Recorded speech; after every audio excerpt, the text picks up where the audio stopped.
ചേർന്നിരിക്കുക. ഗാന്ധിയുടെ പത്രം വായിച്ചു കഴിഞ്ഞ എത്ര ഭീകരമായ വാർത്തകളാണ് അല്ലേ. മകൻ വന്നിട്ട് അമ്മയുൾപ്പെടെ 5 പേരെ അടിച്ച് 6 പേരെ കൊല്ലുന്നു.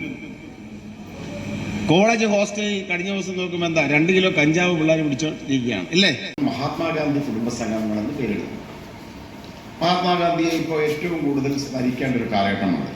കാരണം മഹാത്മാഗാന്ധി എന്ന് പറയുന്ന നമ്മുടെ രാജ്യത്തിൻ്റെ രാഷ്ട്രപിതാവിനെ അദ്ദേഹത്തിൻ്റെ പേര് തന്നെ മറന്നു പോകുവാൻ വേണ്ടി ആസൂത്രിതമായ ശ്രമങ്ങൾ നടന്നുകൊണ്ടിരിക്കുകയാണ്. ഗാന്ധിയെ വെടിവെച്ച് കൊന്ന നാഥുറാം വിനായകൻ ഗോഡ്സെ മഹാനാണെന്ന് ഇന്ത്യയുടെ പാർലമെന്റിനകത്ത് BJP MP പ്രസംഗിച്ചുകൊണ്ടിരിക്കുകയാണ്.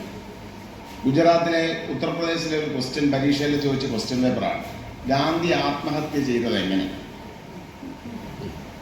ഗാന്ധി വിഷം കഴിച്ചു മരിച്ചു, ഗാന്ധി തൂങ്ങി മരിച്ചു തുടങ്ങിയ ഓപ്ഷൻസാണ്.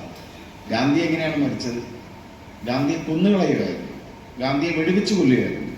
നാഥുറാം ഗോഡ്സെ എന്ന് പറയുന്ന മതഭ്രാന്തൻ ഇന്ത്യയിൽ ഹിന്ദുക്കളും മുസ്ലിങ്ങളും എല്ലാ മതങ്ങളും പരസ്പര സൗഹാർദ്ദത്തോടെ കൊല്ലുകയായിരുന്നു. എന്നിട്ട് അദ്ദേഹത്തിൻ്റെ കാലിൽ തൊട്ടിട്ട് മുകളിലേക്ക് പൊങ്ങി തോക്കിട്ട് 3 വെടി, നെഞ്ചിൽ വെച്ച 3 വെടിയുണ്ടകൾ കൊണ്ട് അദ്ദേഹത്തെ കൊന്നുകളഞ്ഞതാണ് മതഭ്രാന്തനായ ഗോഡ്സെ. അന്ന് മതഭ്രാന്തനായ ഗോഡ്സെ വെടിവെച്ച് കൊന്നതുകൊണ്ട് രാജ്യത്ത് ഗോഡ്സെയുടെ ആദ്യ പ്രസ്ഥാനമായ RSSനെ ഉൾപ്പെടെ രാജ്യം നിരോധിച്ചു. സർദാർ വല്ലഭായ് പട്ടേൽ എന്ന് പറയുന്ന ഇന്ത്യയുടെ ആഭ്യന്തരമന്ത്രി RSSനെ നിരോധിക്കുകയാണ് ചെയ്തു. അപ്പോൾ അന്ന് ഗാന്ധിയെ കൊന്നവർ ഗാന്ധിയുടെ പേരുൾപ്പെടെ അപ്രസക്തമാകാൻ ആഗ്രഹിക്കുന്നു.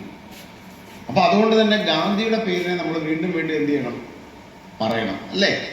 വീണ്ടും വീണ്ടും ഗാന്ധി നമ്മുടെ രാജ്യത്തിന് വേണ്ടി ചെയ്ത സേവനങ്ങൾ, രാജ്യത്തിൻ്റെ സ്വാതന്ത്ര്യ സമരം, ഒരു സന്യാസിയെ പോലെ ജീവിച്ച് സത്യവും അഹിംസയും എന്ന ഏറ്റവും മഹത്തായ മൂല്യങ്ങൾ രാജ്യത്തിന് നൽകിയ മഹാത്മാഗാന്ധിയെ ഓർക്കേണ്ട സമയമാണ്. ഇപ്പോൾ കഴിഞ്ഞ ദിവസം തിരുവനന്തപുരത്ത് KPCC ആഭിമുഖ്യത്തിൽ മഹാത്മാഗാന്ധി കേരളത്തിൽ അദ്ദേഹം മാർച്ച് 12-ാം തീയതി, അതായത് 1925 മാർച്ച് 12-ാം തീയതി അദ്ദേഹം ശിവഗിരിയിൽ വന്ന് ശ്രീനാരായണ ഗുരുദേവനുമായിട്ട് അദ്ദേഹം കൂടിക്കാഴ്ച നടത്തി. അവിടെ വനജാക്ഷി മന്ദിരം എന്ന് പറഞ്ഞ് ഉള്ള ശിവഗിരിയിലെ ഒരു കെട്ടിടത്തിൻ്റെ മുമ്പിലുള്ള മാഞ്ചുവട്ടിലാണ് അദ്ദേഹം ഗുരുദേവനുമായിട്ട് കൂടിക്കാഴ്ച നടത്തിയത്. അതിപ്പോൾ 100 വർഷമായി. കഴിഞ്ഞ ദിവസം KPCC ആ 100 വർഷം ആഘോഷിച്ചുകൊണ്ട് ഒരു പരിപാടി നടത്തി. നമ്മുടെ അമ്പലപ്പുഴയിലെ മുൻ MLA ശ്രീ G സുധാകരനെയും നമ്മൾ ആ പരിപാടിക്ക് വിളിച്ചിരുന്നു. കാരണം ഇതൊരു രാഷ്ട്രീയ പരിപാടിയല്ലല്ലോ. CPIയുടെ നേതാവ് C ദിവാകരനെയും വിളിച്ചു. സുധാകരൻ അന്ന് വന്നതിന് തുടങ്ങിയപ്പോൾ ഇവിടുത്തെ സൈബർ സഹായികൾ അദ്ദേഹത്തെ ചീത്ത പറയുകയാണ്. കോൺഗ്രസിൻ്റെ ഒരു പരിപാടി വന്നു. അവർക്ക് ഇപ്പോഴും കോൺഗ്രസ് വിരോധമാണ്. കോൺഗ്രസ്സുകാർ CPMനെ ചീത്ത വിളിക്കാൻ വേണ്ടി നടത്തിയ യോഗമല്ലത്. അത് ശ്രീനാരായണ ഗുരുദേവനും മഹാത്മാഗാന്ധിയും തമ്മിൽ നടത്തിയ സംഭാഷണങ്ങളെ കുറിച്ചുള്ള ഓർമ്മ പുതുക്കലാണല്ലേ. അപ്പോൾ അത് ആഘോഷിക്കണ്ടേ? കക്ഷി രാഷ്ട്രീയത്തിനപ്പുറത്ത് നമ്മൾ ആഘോഷിച്ചാണ്. അതിന് നമ്മളെല്ലാം ചീത്ത പറഞ്ഞിരിക്കുക CPM കാര്യത്തിൽ. അത് നമ്മൾ പറയുന്നുണ്ട്. ഗാന്ധിജിയും ഗുരുദേവനാണ്. ഓരോരുത്തർക്കും ഓരോ ഗുണമുണ്ട്. അപ്പോൾ ഓരോരുത്തരും ഓരോ തൊഴിൽ ചെയ്യുന്നതിൽ കുഴപ്പമല്ല. ഓരോ തൊഴിൽ ചെയ്യുന്നവർ ആ തൊഴിൽ തുടർച്ചയായി ജോലി ചെയ്താൽ അതിൽ പ്രാവീണ്യമുണ്ടാകും. അത് നാടിന് ഗുണമാണ്. വർണ്ണാശ്രമധർമ്മം ഗുണമാണെന്നൊരു കാഴ്ചപ്പാടാണ് ഗാന്ധിക്കുണ്ടായിരുന്നത്. അപ്പോൾ അദ്ദേഹം ശ്രീനാരായണ ഗുരുദേവനോട് സംസാരിച്ചപ്പോൾ പറഞ്ഞു, ഒരു മാവിലേക്ക് നോക്കുക. ആ മാവിൻ്റെ ഇലകൾ ഓരോന്നും ഓരോ വലിപ്പമുള്ളതല്ലേ. ചിലത് ചെറിയ ഇലകളാണ്, ചിലത് വലിയ ഇലകളാണ്. ഓരോ ഇലകളുടെയും രൂപം പോലും വ്യത്യസ്തമാണ്. അപ്പോൾ മഹാത്മാഗാന്ധി ഗുരുദേവനോട് പറയുന്നതാണ്, കണ്ടു നോക്കുക, ഇതുപോലെയാണ് മനുഷ്യ സ്വഭാവവും. ഓരോ മനുഷ്യരും വ്യത്യസ്തരാണ്. അതുകൊണ്ടാണ് വർണ്ണാശ്രമം ഉണ്ടായത് എന്ന് അദ്ദേഹം ആ തരത്തിൽ സംസാരിച്ചപ്പോൾ ഗുരുദേവൻ മഹാത്മാഗാന്ധിയോട് പറഞ്ഞത്, രൂപത്തിൽ ഓരോന്നും വ്യത്യസ്തമായിരിക്കാം, പക്ഷെ ആ ചാറെടുത്ത്, ആ ഇലയൊന്ന് പിഴിഞ്ഞ് ചാറെടുത്ത് നോക്കിയാൽ അതിൻ്റെ സത്ത എന്താണ്? ഒന്നാണ്. അപ്പം മനുഷ്യരെല്ലാം ഒന്ന് തന്നെയാണ്. അത് ഏത് ജാതിയിൽപ്പെട്ടവരാണെങ്കിലും മതത്തിൽപ്പെട്ടവരാണെങ്കിലും മനുഷ്യരെല്ലാവരും ഒന്നാണെന്നുള്ള മഹത്തായ ഒരു സന്ദേശമാണ് അവിടെ വ്യക്തമായത്. പിന്നീട് ഗാന്ധി തന്നെ അദ്ദേഹത്തിൻ്റെ പ്രശസ്തമായ പത്രങ്ങൾ, ഇന്ത്യൻ ഒപ്പീനിയൻ, ഹരിജൻ പോലെയുള്ള പത്രങ്ങളിൽ കാസ്റ്റ് ഗോയവേ എന്ന് പറഞ്ഞ് ലേഖനം എഴുതി. ജാതി പോകട്ടെ എന്ന് പറഞ്ഞുകൊണ്ട് അദ്ദേഹം ലേഖനം എഴുതി. അപ്പോൾ അന്നത്തെ ഒരു സാമൂഹ്യ മനുഷ്യനെ കാണുന്നത് പാപമാണ്, തൊടുന്നത് പാപമാണ്, പരസ്പരം ഒരുമിച്ചിരിക്കുന്നത് പാപമാണെന്നൊക്കെ ചിന്തിച്ചിരുന്നൊരു കാലഘട്ടത്തിൽ വഴി നടക്കാനുള്ള അവകാശത്തിന് വേണ്ടി ഇന്ത്യൻ നാഷണൽ കോൺഗ്രസ് നടത്തിയ മഹത്തായ സത്യാഗ്രഹമായിരുന്നു വൈക്കം സത്യാഗ്രഹം. കാക്കിനാട കോൺഗ്രസിൽ അന്നത്തെ കോൺഗ്രസ് പാർട്ടി അയിത്തോച്ചാടന പ്രമേയം പാസാക്കി. അയിത്തമില്ലാതാകണം, മനുഷ്യരെല്ലാവരും ഒരുപോലെ വഴി നടക്കാനുള്ള അവകാശം താഴ്ന്ന ജാതിക്കാർക്കും കൊടുക്കണം. അപ്പൊ അങ്ങനെ കോൺഗ്രസ് കാക്കിനാടയിൽ വെച്ച് നടന്ന കോൺഗ്രസ് സമ്മേളനത്തിന്റെ പ്രമേയത്തിന്റെ തുടർച്ചയായിട്ടാണ് വൈക്കം ക്ഷേത്രത്തിന് ചുറ്റും വഴി നടക്കാനുള്ള അവകാശത്തിന് വേണ്ടി സമരം തുടങ്ങിയത്. കോൺഗ്രസ് പാർട്ടിയുടെ തീരുമാനമനുസരിച്ച് തുടങ്ങിയ സമരമാണ്. ആ സമരത്തിന്റെ നായകൻ SNDP യോഗത്തിന്റെ പിൽക്കാലത്തെ പ്രസിഡന്റായ കോൺഗ്രസ് നേതാവായ ശ്രീ TK മാധവനായിരുന്നു. ഗാന്ധി ആയിരുന്നു ആ സമരത്തിന്റെ ഏറ്റവും വലിയ പ്രചോദനം. അപ്പോൾ വഴി നടക്കാനുള്ള അവകാശത്തിന് വേണ്ടി കോൺഗ്രസ് പാർട്ടി സമരം ചെയ്തതിനെ പിന്തുണയ്ക്കാൻ വേണ്ടിയാണ് മഹാത്മാഗാന്ധി കേരളത്തിൽ വന്നത്. എന്നിട്ടാണ് അദ്ദേഹം ശ്രീനാരായണ ഗുരുദേവനുമായിട്ട് ചർച്ച നടത്തിയത്. ഇവിടെ ഇപ്പോൾ ഞാൻ വന്നപ്പോൾ പ്രദീപ് സാർ ഇന്ത്യൻ തുരുത്തി നമ്പൂതിരി മനയെക്കുറിച്ച് പറയുകയായിരുന്നു. അതും നമ്മൾ അറിഞ്ഞിരിക്കേണ്ട ഒരു ചരിത്രമാണ്. ഇപ്പോൾ ഗാന്ധി ശ്രീനാരായണ ഗുരുദേവനെ കാണുന്നതിന് മുൻപ് ഇവിടെ വന്നപ്പോൾ ആദ്യം കാണാൻ വേണ്ടി പോയത് ഈ വൈക്കം സത്യാഗ്രഹം ഉൾപ്പെടെയുള്ള സമരങ്ങളെ എതിർത്തിരുന്ന താഴ്ന്ന ജാതിക്കാർക്ക് വഴി നടക്കാനുള്ള അവകാശം കൊടുക്കരുത്, അമ്പലത്തിൽ കയറ്റരുത് എന്ന് പറഞ്ഞുകൊണ്ടിരുന്ന അന്നത്തെ പ്രശസ്തമായ തന്ത്രി കുടുംബമുണ്ട്, ഇന്ത്യൻ തുരുത്തി മന. ഈ ഇന്ത്യൻ തുരുത്തി മനയിലാണ് ആദ്യമായിട്ട് മഹാത്മാഗാന്ധി ചെല്ലുന്നത്. അപ്പോൾ ഇന്ത്യൻ തുരുത്തി മനയിൽ ചെന്നപ്പോൾ വെളിയിൽ പന്തലിട്ടിരിക്കുകയാണ്.